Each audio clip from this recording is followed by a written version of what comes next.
আসসালামু আলাইকুম প্রিয় দর্শক, আপনাদের সকলকে আমন্ত্রণ জানাচ্ছি অন্য মঞ্চের আলাপচারিতায়। নির্বাচনের তারিখ ঘোষণার তাৎক্ষণিক একরকম প্রতিক্রিয়া দিয়েছে জামায়াতে ইসলামী। তাদের নায়েবে আমির জনাব তাহের বলছেন, হেডলাইনটা এরকম, দাবি না মেনে নির্বাচন দিলে আন্দোলনে নামতে বাধ্য হবে জামায়াত। তিনি এটাকে ইতিবাচক হিসাবে দেখেছেন ঘোষণাটাকে, কিন্তু কয়েকটা কথা বলেছেন, সেগুলো নিয়ে কথা বলতে চাই। এবং জামায়াতকে নির্বাচন প্রতিরোধ করার, আন্দোলন করার সক্ষমতা রাখে কিনা সেই আলাপ, এবং তারা আদৌ চাইবে কিনা, প্রতিরোধ করা দূরেই থাকুক, নির্বাচন থেকে দূরে থাকার চিন্তাও তারা করবে কিনা সেই প্রসঙ্গে আলোচনা করতে চাই। তার আগে তার বক্তব্যটা একটু জানি। জনাব তাহের বলছেন, ফেব্রুয়ারিতে ঘোষণা ইতিবাচক, এটা নিয়ে দলগুলোর সঙ্গে আলাপ করে নির্বাচন ঘোষণা দিলে ভালো হতো, নির্বাচন উপযোগী পরিবেশ এখনও নিশ্চিত হয়নি। আমাদের স্মরণ আছে নিশ্চয়ই, লন্ডনে গিয়ে যখন প্রধান উপদেষ্টা স্টেটমেন্ট দিয়ে বলেছিলেন যে তিনি এই ধরনের একটা পরিকল্পনা করছেন, সব যদি ঠিকঠাক থাকে তাহলে নির্বাচন তিনি এই সময়ে হলো ফেব্রুয়ারিতে, রমজানের আগে হতে পারে। তখন জামায়াত কিন্তু খুব গোস্সা করেছিল। গোস্সা করে তারা ঐক্যমত্য কমিশনের বৈঠকে একদিন যায়নি, আমাদের নিশ্চয় মনে আছে, প্রতিবাদ স্বরূপ, যে কেন একটা দলের সাথে আলোচনা করে এই সিদ্ধান্ত নেওয়া হলো।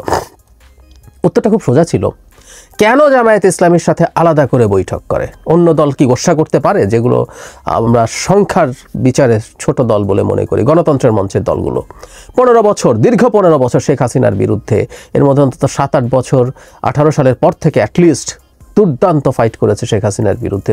এমনকি শেষ মুহূর্তে 24 সালের ইলেকশনের আগে যখন বিএনপি তার আন্দোলন থেকে উঠে গিয়েছিল, সীমিত সামর্থ্য নিয়ে গণতন্ত্র মঞ্চের দলগুলো অসাধারণ কাজ করেছে। জামাত তখন ঘরে ঘুমাচ্ছিল, কিন্তু সেই গণতন্ত্র মঞ্চের দলগুলোকে তো আলাদা আলাদা একটা একটা দল করে ডাকে না। এবং কেউ কি প্রশ্ন করে জামায়াতকে কেন একা ডাকা হচ্ছে?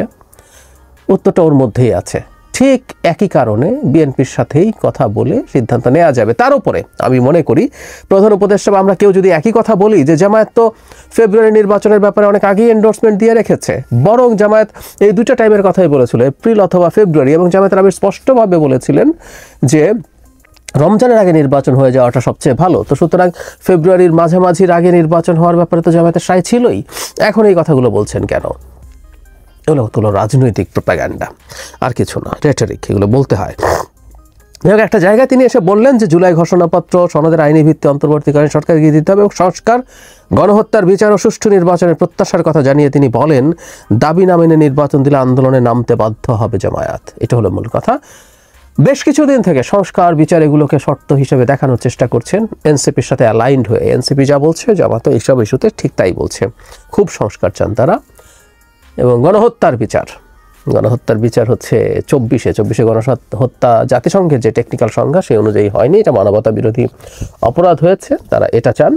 এবং এদের রাজনীতি করার অধিকার বাংলাদেশে নাই বলে মনে করেন, কিন্তু 71-এ যারা এই কাজ করেছেন তাদের বিচার এবং তাদের রাজনীতি করার আবার অধিকার আছে, ওই বিচার করা যাবে না এবং রাজনীতি করার অধিকার আছে। যাই হোক, সেটাও অন্য আলোচনা, সেই জায়গায় আরেকদিন বলছি, ক্রমাগত বলে যেতে হবে আসলে। এখন প্রশ্ন হচ্ছে জামায়াতের কি এই হ্যাডাম আছে যে তারা নির্বাচন ঠেকানোর আন্দোলনে নামবেন, নির্বাচন পিছিয়ে দেওয়ার আন্দোলনে নামবেন, তাদের ভাষ্য মতো যদি সংস্কার এবং গণহত্যার বিচার ঠিকঠাক মতো না হয়?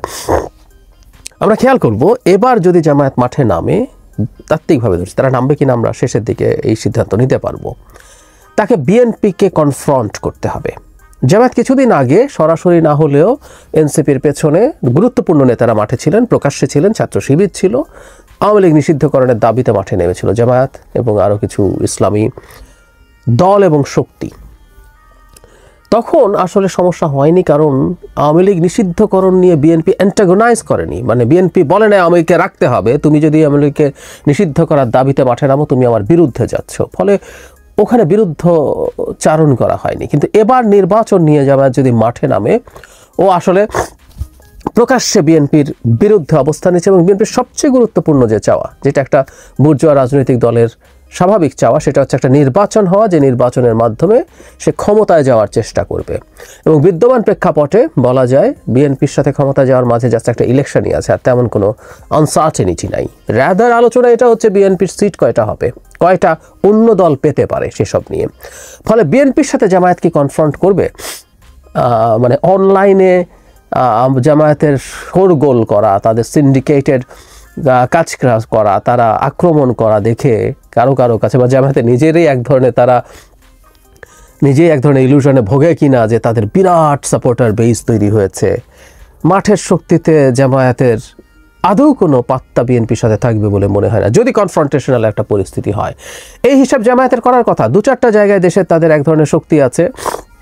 ওই যে শিবিরের জেনারেল সেক্রেটারি যেমন হুমকি দিলেন চিটাগং বিশ্ববিদ্যালয় হলে দেখিয়ে দিতেন তারা, এরকম 2-4টা জায়গায় হয়তো তাদের কিছু শক্তি আছে, সেখানে তারা কিছু করার চেষ্টা করতে পারে। কিন্তু সারা দেশব্যাপী এবং বিশেষ করে বাংলাদেশে যে জিনিসটা সবচেয়ে জরুরি, ঢাকা কেন্দ্রিক মুভমেন্ট হতে হয়, বিএনপির সাথে কনফ্রন্ট করে জামাত কি মুহূর্ত টিকতে পারবে? কতটুকু টিকতে পারবে? আমি মনে করি না। এবং জামাতের নেতৃত্ব এতটা বোকামি করার কোনো কারণ আছে বলে আমার মনে হয় না। তারা এতটুকু বুদ্ধি তারা রাখেন। বরং জামায়াত বেশিরভাগ সময় ক্ষমতা এবং সরকারের সাথে সাথেই যাওয়ার চেষ্টা করেছেন যেখানে যেখানে সুযোগ হয়েছে। তাদের এই প্রবণতা ছিল সব সময়। ফলে তারা বিএনপির সাথে কনফ্রন্টেশনে যাচ্ছেন বলে আমার মনে হয় না। কিন্তু তারা একটা কাজ করবেন কিনা এখন সেই প্রশ্নও আছে। কারণ তারা এই আলাপ কখনো যদি আনেন, এনসিপি অ্যাটলিস্ট আনছে, কিন্তু এই দুটো দল মিলে যদি এই চিন্তা করে জামায়াত এবং এনসিপি যে তারা নির্বাচনে যাবেন না, নির্বাচন ঠেকানোর জন্য আন্দোলনের নাম মানে কনফ্রন্ট করা, কিন্তু নির্বাচন করব না, কেউ বলতেই পারেন যে একটা গণতান্ত্রিক রাজনৈতিক দল, সে তার মতো করে এই সিদ্ধান্ত নিতে পারে। বিএনপি একাধিকবার নির্বাচন বর্জন করেছে, সুতরাং নির্বাচন বর্জন করাও তাদের আন্দোলনের একটা গুরুত্বপূর্ণ পার্ট হতে পারে। এবং আমি বলেছি আগেও, আবারও বলতে চাই, আওয়ামী লীগ নিষিদ্ধকরণের সাথে আসলে এরা ফ্যাসিস্ট দল ইত্যাদি ইত্যাদিরা, প্রধান কারণ আওয়ামী লীগ নিষিদ্ধ হয়ে যাওয়ার কারণে জামায়াত এবং এনসিপি গুরুত্বপূর্ণ হয়ে উঠল। ধরলাম এই দুটো দল নির্বাচনে গেল না, আওয়ামী লীগ যদি নির্বাচনে যেত, তাদের ব্যানারে যদি লোকজন পার্টিসিপেট করত, তারা বিএনপির সাথে যদি বিপক্ষে ফাইট করতে, এটা একটা গ্রহণযোগ্য নির্বাচন হয়ে যেত। জামায়াত না আসলে কিছু আসতো যেত না। আমি এখনও মনে করি আওয়ামী লীগের সমর্থন অন্তত 20% আছে, জামায়াতের সমর্থন আমি 10% বেশি ভাবে, মানে জামায়াতের চাইতে দ্বিগুণ সমর্থন এখনও আওয়ামী লীগের আছে বলে আমি বিশ্বাস করি। সুতরাং আওয়ামী লীগ যদি থাকতো এবং নির্বাচনে আসতো, সেটা জামায়াত না আসার চাইতে থেকে কোনো আদৌ কোনো প্রভাবিত করতো না নির্বাচনের গ্রহণযোগ্যতার বিবেচনায়। এখন পরিস্থিতি ভিন্ন, জামায়াত তো নেই এবং তারা জাতীয় পার্টিকে নিয়ে উচ্চবাচ্য করার চেষ্টা করছে, ওটাকে নিষিদ্ধ করার চেষ্টা করছে। আমি জানি না সেটা হবে কিনা, কিন্তু তারা যদি নির্বাচনে না যায়, সেটাই নির্বাচনকে গ্রহণযোগ্য হওয়া থেকে প্রশ্নবিদ্ধ করবেই। কারণ হলো জাতীয় পার্টি যদি থাকেও, জাতীয় পার্টি খুব বড় সংগঠন না, তাদের কিছু জায়গায় শক্তি আছে এবং ধরে নিলাম তাদের ভেতরে ঢুকে আওয়ামী লীগের কিছু লোকজন লাঙ্গল মার্কায় নির্বাচন করবে, তারপরও নির্বাচনের গ্রহণযোগ্যতা নিয়ে প্রশ্ন থাকবে। জাতীয় পার্টি না থাকলে আরও বেশি হবে। তো সেই ক্ষেত্রে জামায়াত না থাকা বিপরীতে বিএনপি এবং তার যে পক্ষের শক্তিগুলো আছে, তারা একটা নির্বাচন করে আসলে সেটা নিয়ে প্রশ্নবিদ্ধ হওয়ার সম্ভাবনা থাকে। কিন্তু আমি যে কথাটা বলতে চাই, জামায়াতের সামনে কিন্তু একটা ঐতিহাসিক সুযোগ এসছে। জামায়াত সিট কত পাবে জানি না, আমার বিবেচনায় জামায়াত যদি একা নির্বাচন করে সর্বোচ্চ 15টা সিট পেতে পারে। ইসলামী দল এবং জোট যদি একত্র হয়, অনেকে মনে করেন এটা একটা বিরাট শক্তি হবে, ইসলামী আন্দোলন সহ আরও অনেকেই, তারপরও সিট 5-7টার বেশি বাড়বে বলে আমি মনে করি না, সত্যিই মনে করি না। তাদের ভোটের সংখ্যা বাড়তে পারে, কিন্তু ফার্স্ট পাস দ্য পোস্টে জেতার জন্য যে সংখ্যার ভোট প্রয়োজন, সেটা তারা বেশিরভাগ জায়গায় পাবেন না। এই ইলেকশনের অ্যানালিসিস আরেকদিন করব। তো সেই জামাত যত সিটই পাক, এমনকি সর্বনিম্ন যে সে একা ভোট করছে এবং 15 সিট পাচ্ছে, কিন্তু সেটা দ্বিতীয় সর্বোচ্চ। এবং বাংলাদেশে আমি যতদূর জানি যে 10% সিট পাওয়ার শর্ত নাই বিরোধী দল হওয়ার জন্য ফর্মালি। তো তাহলে তারা বাংলাদেশের ইতিহাসে প্রথমবারের মতো বিরোধী দল হবে, অফিসিয়াল বিরোধী দল পার্লামেন্টে। এটা তাদের রাজনীতির জন্য একটা বিরাট পাওয়া হবে বলে আমি ধারণা করতে পারি। বরং এই সিটের সাথে তারা নির্বাচনে গিয়ে বিএনপির সাথে নেগোশিয়েট করতে পারে এভাবে যে তাদের যেসব জায়গায় দোদুল্যমান অবস্থা আছে বিএনপি জামায়াতের, সেখানে এইসব নেগোসিয়েশন হয় অনেক সময়। আমি বলছি না বিএনপি সেটা করবে, যে সেখানে বিএনপি তুলনামূলক দুর্বল প্রার্থী দেয়া যাতে জামায়াতের প্রার্থী জিতে আসতে পারেন। এসব নেগোশিয়েট করে যদি সিট বাড়াতে পারে, সেটা তাদের জন্য ভালো হবে, কারণ তারা বিরোধী দল হিসেবে দাঁড়াচ্ছেন। আর যদি ইলেকশনে না গিয়ে পার্লামেন্টে তাদের কোনো প্রতিনিধিত্ব না থাকে, এই সরকারকে তারা আন্দোলন করে ফেলে দেবেন, আমার মনে হয় না এই সক্ষমতা তাদের আছে। এই ইলুশনে ভোগার কিছু নাই। আরেকটা ব্যাপার মনে রাখতে হবে, নির্বাচনে না যাওয়াটাও কিন্তু বিএনপির সাথে কনফ্রন্টেশনে যাওয়া, এটা তারা বুঝতে হবে। বাধা দেওয়া তো বটেই, নির্বাচনে না যাওয়া মানেই হচ্ছে আপনি আসলে নির্বাচন হচ্ছে এবং বিএনপি ক্ষমতায় যাবে, এটাকে আপনি বাধাগ্রস্ত করতে চাইছেন।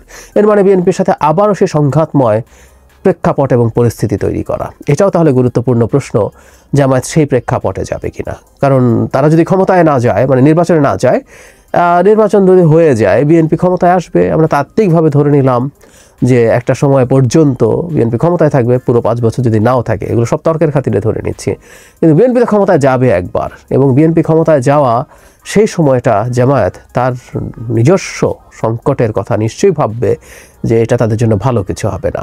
আমি ব্যক্তিগতভাবে মনে করি বাংলাদেশের রাজনৈতিক যে পরিবেশ তৈরি হচ্ছে এটা জামায়াত নষ্ট করবে না, তাদের এই ম্যাচুরিটি হবে। যদিও বহুবার ইতিহাসে 47 থেকে শুরু করে 71, 86 তারা ক্রমাগত ভুল করেছে, কিন্তু আমরা এক্সপেক্ট করি এবার আর তারা ভুল করবে না। একটা চমৎকার রাজনৈতিক পরিবেশ তৈরি হয়েছে, সব দলের সব কিছু মনে হবে না, এবং বড় দলগুলো খানিকটা বেশি লেভারেজ পাবে। জামায়াত অন্য দলের চাইতে বড় হওয়ার কারণে লেভারেজ যেমন পায়, বিএনপিও জামাতের চাইতে অনেক অনেক বড় দল হওয়ার কারণে কিছু বেশি লেভারেজ পাবে। কিন্তু সব কিছু নিজের মনের মতো না হলেও গণতান্ত্রিক প্রক্রিয়ায় ঢুকে যাওয়া উচিত, সবার নির্বাচনে ঢুকে যাওয়া উচিত, এবং তারা যদি নির্বাচিত পরিস্থিতি অনুযায়ী তাদের প্রত্যাশা অনুযায়ী অত সিট নাও পান, পরবর্তীতে বাংলাদেশের রাজনীতির সুযোগ থাকবে।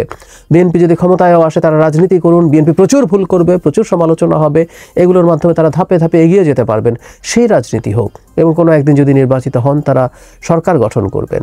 এই সুযোগটা যদি কোনোভাবে ডিসরাপ্ট জামাত করছে মনে হয়, এটা শুধুমাত্র বিএনপি না, দেশের জনগণও জামায়াতকে আবার সেই পুরনো ধারায় ফিরে গেছে, যেমনটা তারা 47-এ ভারতের পক্ষে ছিল, পাকিস্তান হওয়ার বিরুদ্ধে ছিল, 71-এ পাকিস্তানের গণহত্যা সমর্থন করে এই দেশের জনগণের মনের ভাষা বুঝতে পারেনি, একই রকমভাবেই তাদেরকে বিচার করবে।